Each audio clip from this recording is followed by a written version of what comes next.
WhatsApp, कैसे हैं आप लोग? आप लोगों से मैं आज बात करने वाला हूँ एक बहुत ही इंपॉर्टेंट मुद्दे पे। और वो मुद्दा क्या है सर? न्यूमेरिकल आपके जो पेपर्स हैं उनमें आप कैसे स्कोर करें?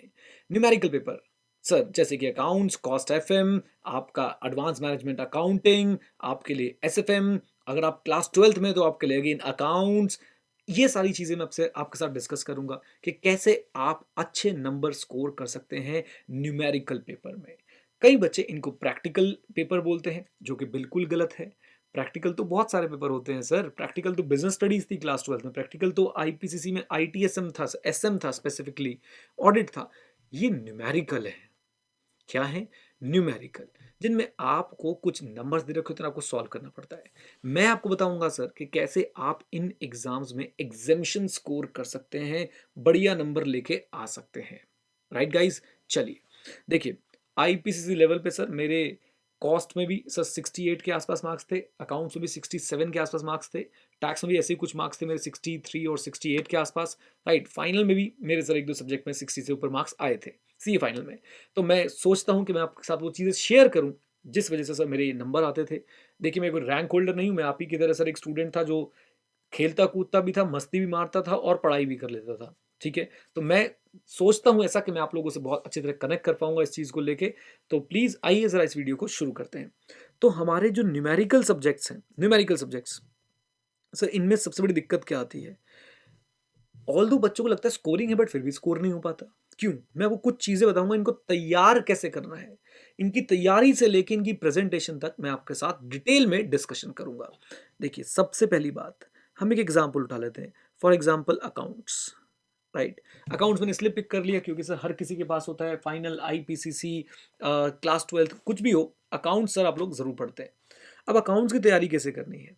स्टेप वन, आप कोचिंग ले चुके हैं, कोचिंग लेंगे, इस चीज़ पे बहुत कुछ डिपेंड करता है। आप सेल्फ स्टडी कर रहे हैं कि नहीं कर रहे हैं, इन चीज़ों पे बहुत कुछ डिपेंड करता है। तो पहला क्वेश्चन आता है कोचिंग। अगर आपकी कोचिंग हो चुकी है, अगर आपकी कोचिंग कंप्लीट है, बहुत बढ़िया बात है।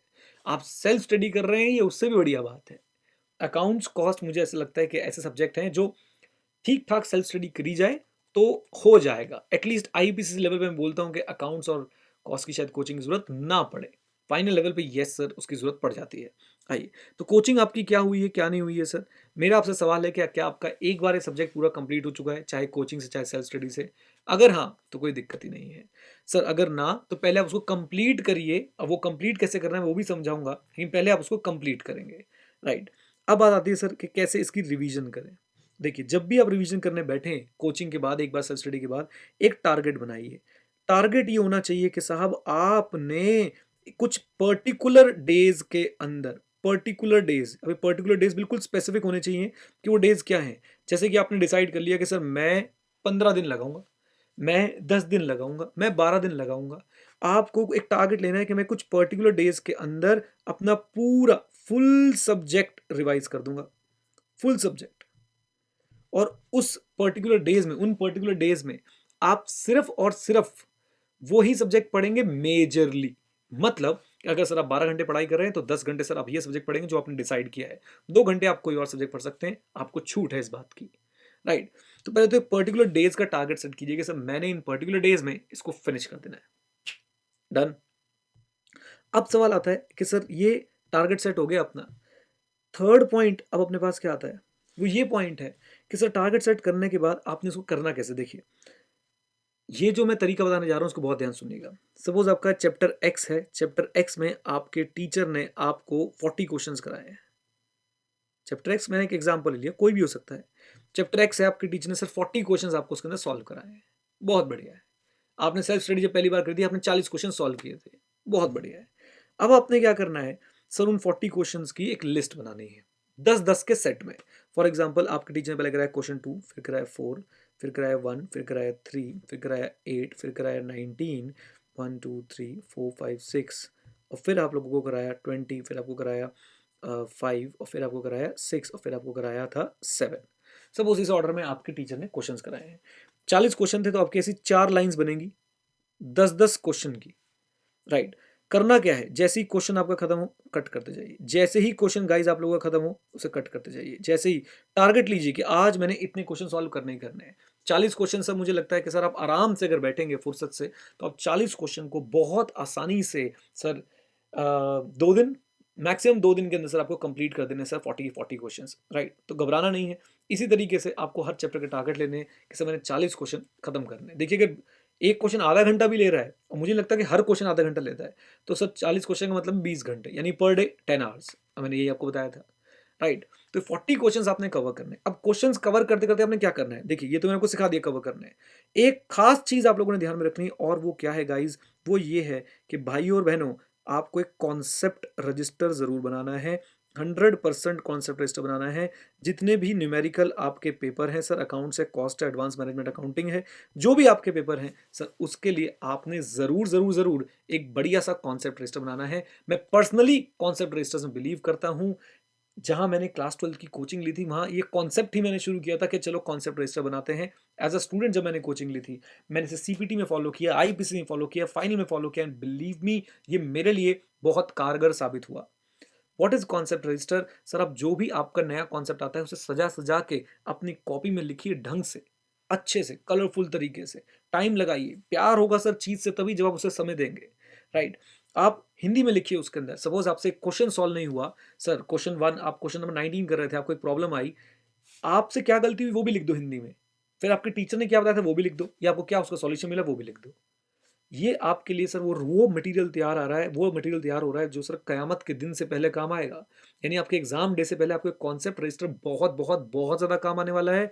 इसको बहुत अच्छे से मेंटेन करना है, बिल्कुल भी हल्के में नहीं लेने का है, right guys? So concept register अच्छे से, बिल्कुल चैप्टर वाइज कॉन्सेप्ट रजिस्टर चलना चाहिए। इंपॉर्टेंट पॉइंट्स लिखे होने चाहिए, नंबर ऑफ क्वेश्चन लिखे होने चाहिए सर, इंपॉर्टेंट कॉन्सेप्ट सारे लिखे होने चाहिए, प्यारे प्यारे चार्ट्स बनाइए एकदम, और पतला सा रजिस्टर एकदम, Kareena Kapoor zero figure. Okay sorry, please don't get offended. Just मैं बता रहा था कि बिल्कुल एकदम स्लिम ट्रिम हो, ताकि उसे देख के साइकोलॉजिकल प्रेशर ना बने आपके ऊपर, हाय इतना मोटा, हमने ये कॉन्सेप्ट रजिस्टर पढ़ना है, ऐसा प्रेशर ना बने sir, right? So concept register is a must guys, it is a must thing, इसको नहीं भूलेंगे आप लोग, ठीक है? अब आते हैं सर कि आप इनकी प्रैक्टिस कैसे करेंगे। देखो भाई, जाटो वाला हिसाब किताब छोड़ दो। जाटो वाला, अच्छा सॉरी मजाक कर रहा हूँ, मतलब ये जोक्स हैं यार। एक तो इंडिया में लोग बाग ऑफेंड बहुत जल्दी हो जाते हैं। आई एम जस्ट जोकिंग, मैं कुछ ऐसे एग्जांपल ले रहा हूँ। हमारे जाट दोस्त होते हैं ना सर, पेपर में टिक करते गए। जैसे आपके टीचर हैं सर, उन्होंने आपको कोई क्वेश्चन कराया तो आप टिक करते चले गए। अब यू भी होगो, यू भी होगो, यू भी होगो, यू भी होगो, और जब एग्जाम में क्वेश्चन आया तो यू का होगो। ये उन्हीं के साथ होता है सर जो ऐसे टिक टिक टिक टिक करके पढ़ाई होती है, जिनकी टिक टिक टिक पढ़ाई चलती है। व्हाट इज टिक टिक टिक पढ़ाई? ऑडिट चल रहा है, लो भाई अकाउंट्स में सर ने ये भी ठीक करा है, ये भी ठीक करा है, ये भी ठीक करा है, बुक में ये भी ठीक लिखा है, ये भी ठीक लिखा है।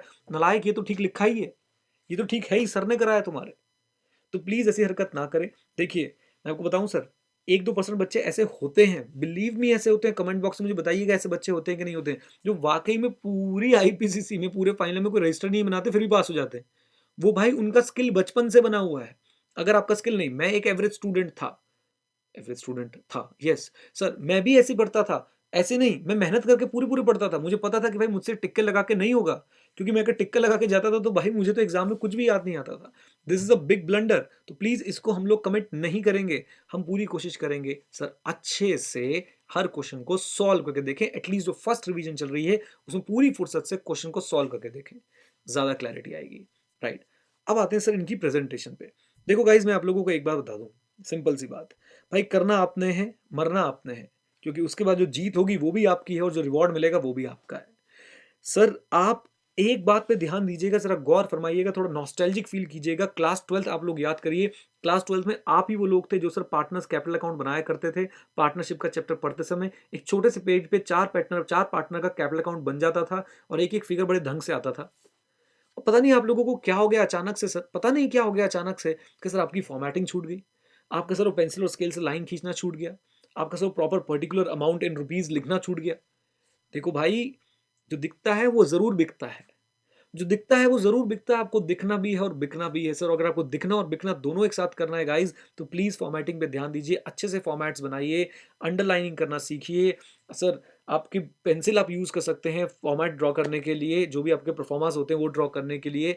तो please please please for God sake, अगर आपने सर न्यूमेरिकल सब्जेक्ट्स में नंबर स्कोर करने हैं तो इस बात पे भी ध्यान रखना है कि आपने बहुत बहुत बहुत अच्छे से फॉर्मेटिंग करनी है। अब ये होगी कैसे? कई लोग सर वीरेंद्र सहवाग की तरह खेलना चाहते हैं, कई लोग सर राहुल द्रविड़ की तरह खेलना चाहते हैं। मैं समझता हूँ दोनों ही अपनी-अपनी जगह ठीक हैं, लेकिन सर राहुल द्रविड़ फिर भी मेरा फ़ेवरेट रहेगा सर, ऑल टाइम फ़ेवरेट।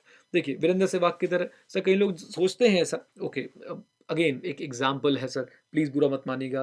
मेरे को बार-बार डर लगता है कोई बेचारा केस ही ना कर दे मेरे ऊपर। मेरे वीरेंद्र सहवाग को ऐसे बोला, लीव इट। आइए, द पॉइंट इज़ कि सर आप ऐसे प्लेयर बनना चाहते हैं कि जो बोले भाई बस पिच दिखाओ, बल्ला घुमाना है, लग गया, नहीं लगा मैं जाऊँगा वापस।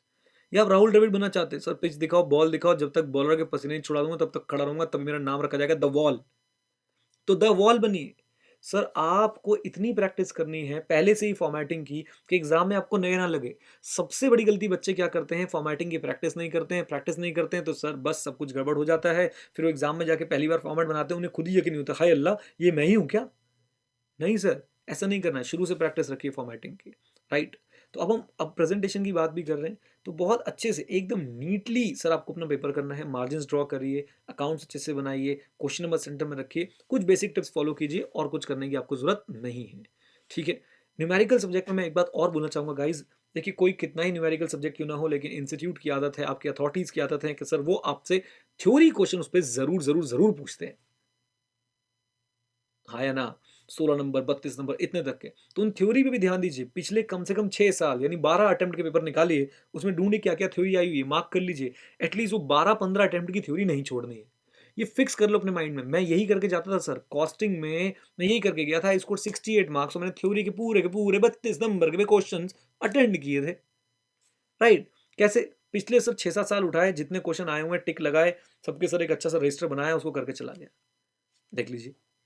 सो गाइज ऐसा है कि आपको ये सारी चीज़ें फॉलो करनी चाहिए अगर आप न्यूमेरिकल एग्जाम में अच्छा स्कोर करना चाहते हैं। मिनिमम प्रैक्टिस सर आपको 4 टू 5 टाइम्स चाहिए। जो फर्स्ट प्रैक्टिस होगी सर वो प्रॉपर लिख के होगी, उसमें आप कॉन्सेप्ट रजिस्टर बनाएंगे। जो सेकंड प्रैक्टिस होगी उसमें सर आप आधे सम्स करेंगे, आधे सम्स का आप ऑडिट करेंगे, अगेन कॉन्सेप्ट रजिस्टर को और डेवलप करेंगे और सर कॉन्सेप्ट रजिस्टर में लिखी हुई बातों को यूटिलाइज करेंगे। तीसरी चीज़ सर, जब आप थर्ड रिविजन पे आएंगे तो सर आप कर सकते हैं कि सिर्फ आधे क्वेश्चन कीजिए जो आपने कॉन्सेप्ट रजिस्टर में इंपॉर्टेंट मार्क कर रखे थे, बाकियों को आप निकाल सकते हैं। अभी भी अगर आप सर मान लीजिए 40 किया, 40 के बाद आपने 20 किया, अब आप 10 क्वेश्चन कर रहे हैं, तो 10 में से 2-3 मैं चाहूँगा कि आप हाथ से ज़रूर करें, प्रैक्टिस करते रहें। प्रैक्टिस सिर्फ फॉर्मेटिंग के साथ करें, क्योंकि जब आप फॉर्मेटिंग की आदत अभी से डालेंगे तो वो एग्ज़ाम में आपको नई नहीं लगेगी और एग्ज़ाम में आप बहुत अच्छे से फॉर्मेटिंग कर पाएँगे। राइट? सर, एक चीज़ का और हमें ध्यान रखना है कि सर हमने न्यूमेरिकल क्वेश्चंस करते समय न्यूमेरिकल पेपर्स को ध्यान में रखना है कि हमने ऑडिट करके नहीं पढ़ना है कि यू भी होगा और यू का होगा। नहीं भाई, हमने ऐसे नहीं पढ़ना है, हमने बिल्कुल क्लियर कट सॉल्व कर करके देखना है। राइट? एक खास बात गाइस, न्यूमेरिकल क्वेश्चंस में, न्यूमेरिकल एग्जाम्स में सबसे ज़्यादा दिक्कत आती है सर टाइम की। कभी-कभी सर हमारा क्वेश्चन एग्जाम में नहीं होता, हम उसके पीछे पड़ जाते हैं और करके रहते हैं और क्वेश्चन हो भी जाता है, लेकिन साथ-साथ समय भी हो जाता है। ऐसा पर्सनली मेरे साथ हुआ है। राइट? तो प्लीज़ फॉर गॉड सेक ऐसा ना करें कि सर आप टाइम बाउंड होके तैयारी नहीं कर रहे। टाइम बाउंड होके तैयारी कीजिए। देखिए, जब मैं क्वेश्चन करता था तो मैं हर क्वेश्चन सॉल्व करके उसका टाइम ऊपर लिख देता था कि 19 मिनट 26 सेकंड। ये बात मैंने प्रवीण शर्मा सर से सीखी थी। He is gem of a person sir. काफ़ी कुछ उनसे सीखने को मिला। आज काफ़ी कुछ मैं उनसे जो सीख पाया हूँ वो मैं अप्लाई भी करता हूँ सर, पढ़ते समय भी, पढ़ाते समय भी। तो प्लीज़ आप लोग भी ऐसा ही करें कि प्लीज़ जल्दी से सर आप अपना जो भी एक कॉन्सेप्ट रजिस्टर बनाएँगे उसमें आप लिख भी सकते हैं कि इस क्वेश्चन में मुझे इतना टाइम लगा था। Right guys? तो ये छोटी-छोटी टिप्स हैं, आप न्यूमेरिकल एग्ज़ाम्स के लिए फॉलो कीजिए। थ्योरी ज़रूर पढ़ लीजिएगा सर, मैंने बताया 6 साल के पेपर निकालो सर, सबकी जितनी थ्योरी आई हुई है सबकी एक शीट बना लो, बढ़िया सी एक्सेल शीट बना लो और उसको करके चले जाओ। आनी होगी उसमें से आ जाएगी, नहीं आनी होगी सर वैसे ही रिस्क है, ठीक है। हम इतना अपना रिस्क जो है जितना कवर कर सकते हो उतना कवर करके जा रहे हैं। Right guys? ये थे मेरे पास कुछ पॉइंट्स जो मैं आपको गाइड कर सकता हूँ और आप इसको किसी में भी यूज़ करिए सर, कॉस्टिंग में, एसएफएम में, कहीं पे भी। 5-5 बार क्वेश्चन सॉल्व करने मैं तो ऐसे ही करता था सर, अच्छे से। और एक बात मैं आपको बता दूँ सर, प्लीज़ आपको लगता है कि किस सब्जेक्ट से आपको नफ़रत है? इसका से आपको कभी नफ़रत हो जाती है, कभी एएमएस से नफ़रत हो जाती है, कभी आपको अकाउंट से, कभी एसएफएम से। पता है क्यों नफ़रत होती है? क्योंकि आप लोग समय नहीं देते हैं। जिस दिन आप लोग ढंग से अच्छे से समय देना शुरू करेंगे, आप उसके साथ खेलना शुरू करेंगे, आप सर उनके अच्छे से फॉर्मेट बनाना शुरू करेंगे, आप सर उनके लिए कुछ नोट्स बनाएँगे, चार्ट्स बनाएँगे, कलरफुल पेन्स यूज़ करेंगे, definitely you are going to fall in love with that subject.